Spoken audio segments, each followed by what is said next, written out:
आप सभी ने स्कैम, फ्रॉड, घोटालों के बारे में काफी सुना होगा। आज की वीडियो में हम एक ऐसे ही स्कैम के बारे में जानने वाले हैं और इस घोटाले को किस तरह से आखिर तक अंजाम दिया गया इसे भी समझने वाले हैं। साथ में दोस्तों हम देखने वाले हैं कि कैसे एक बहुत अमीर आदमी जिसके बारे में हर रोज न्यूज़पेपर और मैगजीन में छपता हो, जिससे देश और विदेश से हर रोज लोग मिलने के लिए तरसते हो, जो हमेशा चकाचौंध भरी जिंदगी जीता हो, हर रोज महंगी गाड़ियां और महंगे घरों में रहता हो, एक दिन अचानक ऐसा क्या हो जाता है जिससे कुदरत ये सब छीन लेती है और उस पर 600 से अधिक सिविल सूट्स फाइल हो जाते हैं, 70 से अधिक आपराधिक मामले दर्ज हो जाते हैं। दोस्तों इस वीडियो को आखिर तक देखिएगा और समझिएगा कि किस तरह से उस आदमी ने इतने कम समय में इतनी दौलत और शोहरत कमा ली और एक झटके में गंवा भी दी। इस कहानी की शुरुआत होती है दोस्तों भारत स्थित गुजरात में बसे पनेली मोती गांव से। 29 जुलाई 1954 इसी गांव के एक छोटे से परिवार में एक बच्चे का जन्म हुआ जिसका नाम रखा जाता है हर्षद। जी हाँ, हर्षद मेहता। इस वीडियो में हम बात करने वाले हैं हर्षद मेहता की रोमांचकारी जिंदगी के सफर के बारे में। हर्षद के पिता जो उस समय छोटे व्यापारी हुआ करते थे, हर्षद के जन्म के कुछ ही महीनों के बाद वो मुंबई शिफ्ट हो गए। मुंबई में काफी स्ट्रगल करने के बाद वो फिर एक बार अपनी फैमिली के साथ छत्तीसगढ़ के रायपुर शहर में आए। रायपुर शहर में हर्षद के पिताजी ने अपना बिजनेस इस्टेब्लिश कर लिया और साथ में ही हर्षद की स्कूल की पढ़ाई भी यहीं पे होने लगी। दोस्तों हर्षद खेलकूद में काफी अच्छे थे पर पढ़ाई के मामले में उनका हाथ थोड़ा कमजोर था। जैसे तैसे उन्होंने अपनी स्कूल की पढ़ाई खत्म की और आगे की पढ़ाई करने के लिए दोस्तों हर्षद मेहता ने मुंबई के लाला लजपत राय कॉलेज में एडमिशन ले लिया। यहीं से उन्होंने अपनी बीकॉम की डिग्री भी ले ली। कॉलेज के साथ साथ दोस्तों वो काफी जगह पर जॉब भी करने लगे। ऐसे ही एक प्राइवेट कंपनी में जॉब करते समय उन्हें स्टॉक मार्केट के बारे में पता चला और उन्हें ये काफी पसंद भी आया।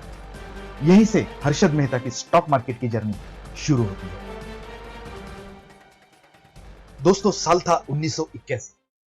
इस साल हर्षद मेहता ने स्टॉक मार्केट की तरफ पहला कदम रखा और एक स्टॉक ब्रोकर की कंपनी ज्वाइन की। इस कंपनी में काम करते हुए उन्होंने काफी कम दिनों में स्टॉक मार्केट के पैतरे सीखे और अपने तेज दिमाग के कारण वो काफी लोगों के नजर में भी आ गए। साल 1984 में उन्होंने स्टॉक मार्केट की काफी बारीकियां सीखने के बाद अपने भाई के साथ अपनी खुद की grow more research and asset management नाम से कंपनी बनाई और बॉम्बे स्टॉक मार्केट में ब्रोकर का लाइसेंस भी पा लिया। साल 1984 से 1990 के छोटे से समय में उन्होंने अपनी company one of the leading stock broking, जिसकी वजह से हर आने वाले दिन में वो अखबार और मैगजीन में छाने लगे। देश विदेश के लोग उन्हें मिलने के लिए बेताब रहने लगे और उनके लाइफस्टाइल का तो क्या कहना, महंगी गाड़ियां, घर लोगों को उनकी तरफ आकर्षित करने लगे।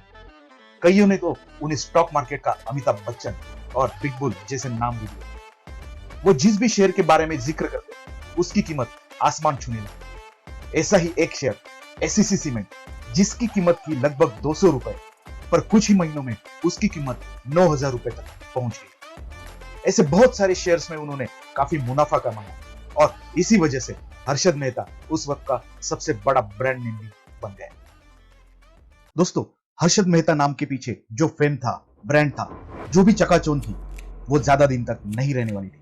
जिस तरह से कुछ लोग हर्षद मेहता नाम के पीछे वाली चकाचौंध से आकर्षित होते थे, उसी तरह कुछ लोग ऐसे भी थे जिन्हें काफी सवाल दिखाई देते थे, जैसे हर्षद मेहता ने इतने कम समय में इतनी तरक्की कैसे कर, शेयर्स के बारे में उनकी हर राय सही कैसे हो सकती है। जब हर्षद मेहता आसमान छू रहे थे उसी समय कुछ लोग उनका राज जानने की भी कोशिश कर रहे थे। टाइम्स ऑफ इंडिया की एक पत्रकार थी सुचेता दलाल।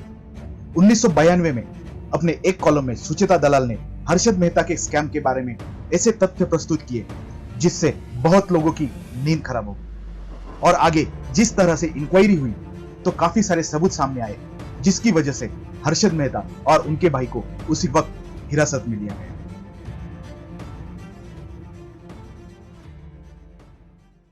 दोस्तों इस स्कैम को समझने के लिए हमें कुछ बेसिक पॉलिसीज को समझना पड़ेगा। जब भी हमारी सरकार को किसी प्रोजेक्ट के लिए या विकास कामों के लिए पैसे की जरूरत पड़ती है तो सरकार यह पैसा बैंकों से या फिर इन्वेस्टर से लेती है और उसके बदले में उन्हें सर्टिफिकेट इशू किया जाता है।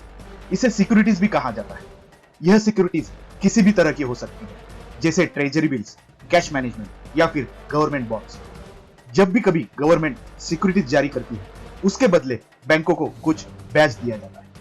ऐसी सिचुएशन में अगर किसी बैंक के पास गवर्नमेंट ने इशू किया हुआ सर्टिफिकेट है और उस बैंक को भी पैसों की जरूरत पड़ती है, तो ये बैंक अपने सर्टिफिकेट को दूसरी बैंक को देकर उनसे पैसे ले लेती है, और जब वही बैंक पैसा लौटा देती है तय किए हुए ब्याज के साथ, तो उसे अपना सर्टिफिकेट वापस मिल जाता है। यह चीज बिल्कुल उसी तरह है दोस्तों, जैसे आप अपना गोल्ड बैंक में रखवाते हो और अपनी जरूरत के हिसाब से बैंक से लोन लेते हो, और काम होने के बाद आप बैंक को अपना पैसा ब्याज के साथ लौटाकर गोल्ड वापस ले लेते हो।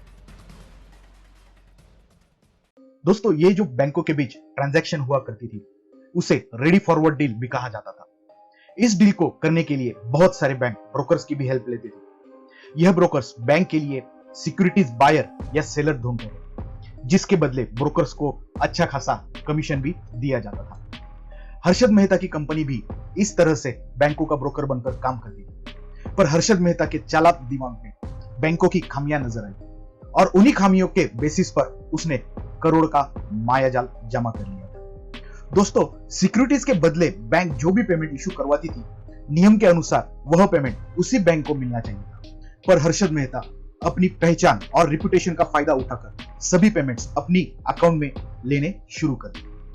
जब भी कोई बैंक हर्षद मेहता को सिक्योरिटीज गिरवी रखने के लिए देते थे, तब उन्हें बैंक से कुछ समय मिल जाता था। इस तरह उनके पास करोड़ों रुपए जमा होने लगे और वो इन पैसों का इस्तेमाल स्टॉक मार्केट में करने लगे। शुरुआती दिनों में उन्होंने स्टॉक मार्केट में छोटे टाइम तक पैसा बनाकर बैंकों का पैसा लौटा भी दिया था, पर आगे जाके उनका यह काम बहुत तेजी से बढ़ने लगा। तो उन्होंने एक बैंक का पैसा दूसरी बैंक को और दूसरी बैंक का पैसा पहली वाली बैंक को घुमाने लगे। इससे हुआ ये कि उनके पास हमेशा किसी ना किसी बैंक के पैसे बचने लगे, और उन पैसों से वो स्टॉक को मैनिपुलेट करने लगे। किसी भी कंपनी का शेयर सस्ते दाम पर लेना और महंगा होने के बाद बेच देना, यह उनकी बिजनेस का फंडा बन गया था। हर्षद मेहता यहीं पर रुके नहीं। बैंक जब भी इस तरह की ट्रांजैक्शन करती थी, तो वो एक खास तरह की रसीद इशू करती थी। उस रसीद से हर्षद मेहता की कंपनी को पेमेंट मिल जाता था। हर्षद मेहता ने यह नकली रसीद बनाना शुरू कर दिया, जिसकी वजह से वे बिना नोकझोंक से किसी भी बैंक को पता ना चलते हुए पेमेंट या लोन भी लिया करते थे, और कुछ समय बाद वह पेमेंट करके नकली रसीद वापस ले लेते थे। दिक्कत तब शुरू हुई जब शेयर बाजार मंदी में था और हर्षद मेहता के कई स्टॉक लॉस में चले गए, जिसकी वजह से बैंकों को पेमेंट देरी से मिलने लगा, और तभी सुचेता दलाल जैसे पत्रकार ने उनका भांडाफोड़ कर दिया। और इंक्वायरी के बाद पता चला कि यह पूरी 5,000 करोड़ रुपए का घोटाला है, स्कैम है। इससे स्टॉक मार्केट बुरी तरह से क्रैश हो गई। दोस्तों, कहा यह भी जाता है कि इसकी वजह से काफी लोगों का करोड़ों का नुकसान हो गया, और कईयों ने तो सुसाइड भी कर लिया था, जिसमें विजया बैंक के चेयरमैन भी शामिल थे। हर्षद मेहता को अरेस्ट करने के बाद उन पर काफी मुकदमे चलाए गए और उन्हें 5 साल की सजा भी दी गई। सजा काटने के लिए उन्हें महाराष्ट्र के ठाणे जिले में स्थित जेल में रखा था, जहां 31 दिसंबर 2001 की रात को देश नए साल का स्वागत कर रहा था। वही उसी जेल में उसी रात सीने में दर्द होने के कारण हर्षद मेहता को अस्पताल में लाया गया और वहीं पे उनकी मौत हुई। दोस्तों, इतने साल गुजरने के बाद आज भी हर्षद मेहता के इस स्कैम को स्टॉक मार्केट का सबसे बड़ा स्कैम माना जाता है।